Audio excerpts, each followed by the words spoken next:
Hello, welcome to my channel. Today we will discuss English material for chapter 8.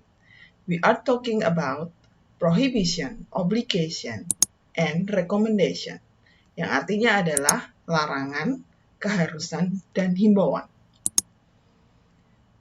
Materi ini sebenarnya adalah materi dari bab 3 kurikulum 2013. Tetapi di dalam kurikulum PJJ atau kurikulum pembelajaran jarak jauh ini menjadi materi-materi pertama. Oleh karena itu saya tidak menuliskan what chapter we will study. Okay, today we will discuss prohibition and then we will discuss obligation and then the last we will discuss recommendation. As usual, I divide this video into two parts. The first, I will talk about the material of prohibition, obligation, and recommendation. And the second, we will apply the material in doing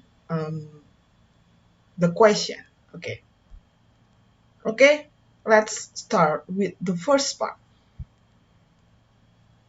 We are talking about prohibition. Kita berbicara tentang larangan. Ya. Prohibition can be divided into two. Jadi bisa dibagi menjadi dua. The first one is statement atau kalimat pernyataan. The second one is imperative atau kalimat perintah.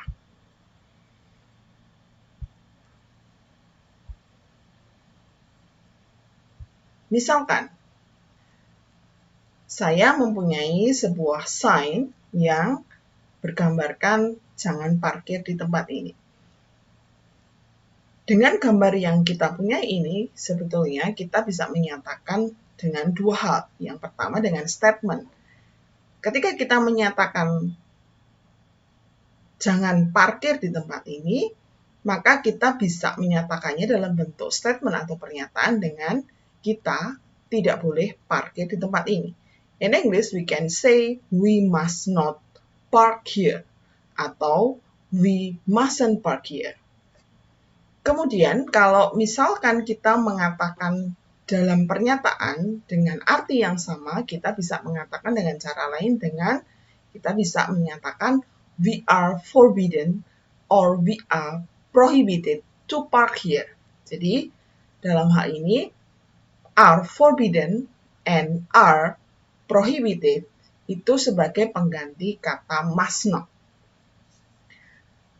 Bedanya adalah kalau kita memakai kata must not, maka akan diikuti dengan verba dasar, park. Sedangkan kalau kita memakai are forbidden atau are prohibited, kita mengikutinya dengan kata to park here. Kita bisa juga menyatakan dengan cara lain. Misalkan saya menyatakan dengan we are not allowed to park here atau we are not permitted to park here. Dalam hal ini, saya menyatakan kita tidak diizinkan parkir di sini. Jadi, tiga pernyataan ini sebetulnya menyatakan bahwa kita dilarang parkir di tempat ini.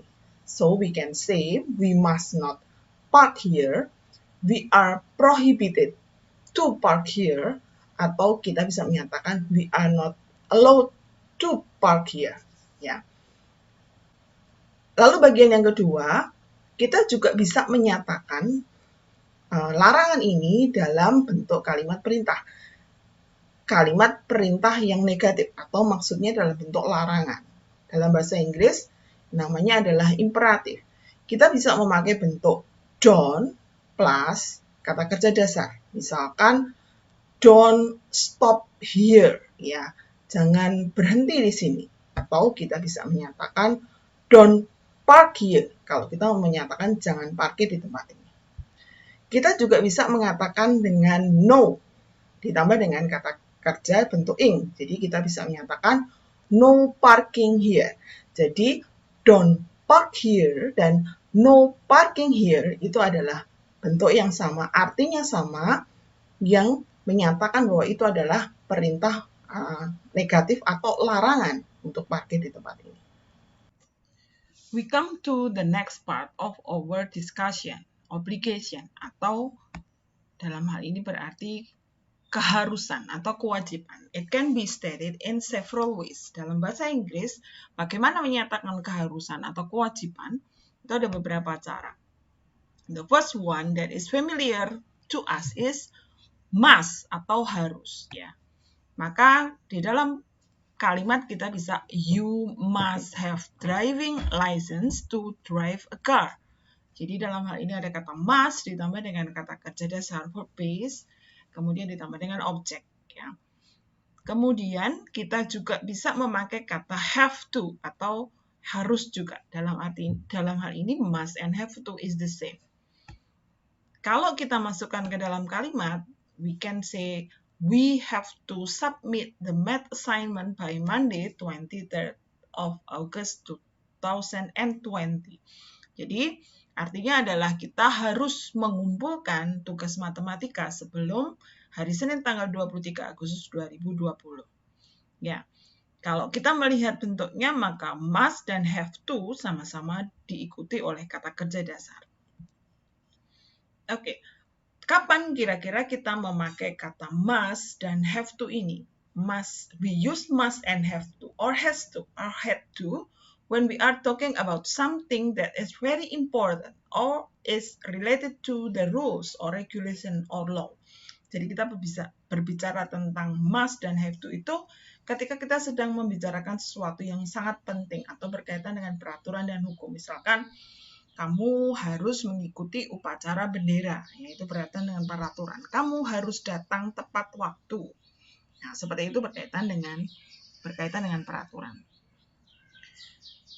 Lalu apa perbedaan antara must dan have to? Perbedaan yang mencolok itu adalah yang paling jelas adalah ketika dua model ini ditambahi dengan not. Kalau kita mengatakan must not itu artinya tidak boleh, ya, tidak diperbolehkan, seperti yang kita pelajari dalam prohibition tadi. Tapi kalau kita berkata don't have to itu artinya tidak harus. Jadi kalau must not itu tidak boleh, misalnya tidak boleh berenang di sini misalkan. Kalau don't have to itu misalnya tidak harus datang ke pesta. Jadi datang boleh, enggak datang juga boleh. Nah, seperti itu. Kemudian we go to the third one, ya, recommendation. Artinya adalah himbauan. We talk about recommendation when we suggest someone or give advice to someone. Jadi kita berbicara tentang saran atau himbauan ini ketika kita sedang menasihati atau menasihatkan sesuatu kepada seseorang, memberi saran kepada seseorang. Kata yang biasanya kita pakai itu adalah should atau seharusnya. Jadi dalam hal ini kita memakai modal should atau seharusnya. Sebagai contoh, you should do enough stretching up before exercise. Kamu seharusnya melakukan cukup pemanasan sebelum berolahraga. Ada kata should sama do. Should diikuti dengan kata kerja dasar. Dalam hal ini, intinya adalah saya memberi saran. Jadi tidak berkaitan dengan peraturan. Kalau saya tidak melakukan pemanasan sebelum olahraga, maka tidak akan baik, ya. Tapi kalau misalkan terpaksa tidak melakukan, tidak akan dihukum. Nah, seperti itu. Kalau kita berbicara tentang recommendation, we can also use this expression to state recommendation. Jadi ada beberapa cara menyatakan himbauan di dalam bahasa Inggris. You can also use why don't you plus verb be. Jadi saya bisa pakai ini juga untuk menyarankan orang. Why don't you consume more fruit? Ya, ngapain kamu tidak mengkonsumsi lebih banyak buah? Ya. We can also say how about plus verb ing. Bagaimana kalau kita bla bla bla? How about doing math assignment soon? Gimana kalau kita mengerjakan tugas matematika segera? Or we can also use I suggest you atau I recommend you. I recommend you go to our homeroom teacher. Saya menyarankan kamu pergi ke wali kelas kita. Ya, misalkan seperti itu. So we can use you should, we should, she should. Ya, kita itu berkaitan dengan saran. We can also use why don't we, why don't you, why don't she, dan misalnya seperti itu. How about bla bla bla, or I suggest you, I recommend you. Misalnya seperti itu. Okay, let's practice. We will apply what we have learned in the material in answering the question. Yeah, choose the correct answer. Misalkan, number 1, we blah blah blah obey the rules, the school rules without exception. Jadi dalam hal ini kita berbicara tentang kita titik-titik mematuhi peraturan sekolah tanpa perkecualian. Kalau berkaitan dengan peraturan sekolah itu berkaitan dengan sesuatu yang keharusan. Maka jawaban yang paling tepat adalah must. We must obey the school rules without exception. Kemudian ada pertanyaan lagi, Elsa bla bla bla. Kemudian Shiva, alright, be careful on the way home. Ya, jadi dalam ini oke, kalau gitu hati-hatilah di jalan. Ya, dalam hal ini kelihatannya dia mengatakan saya harus pulang cepat. Ini hampir gelap. Ya, itu suatu yang penting. Karena kalau hampir gelap bahaya gitu ya. I must go home immediately. It's almost dark. Yeah. And then number 3.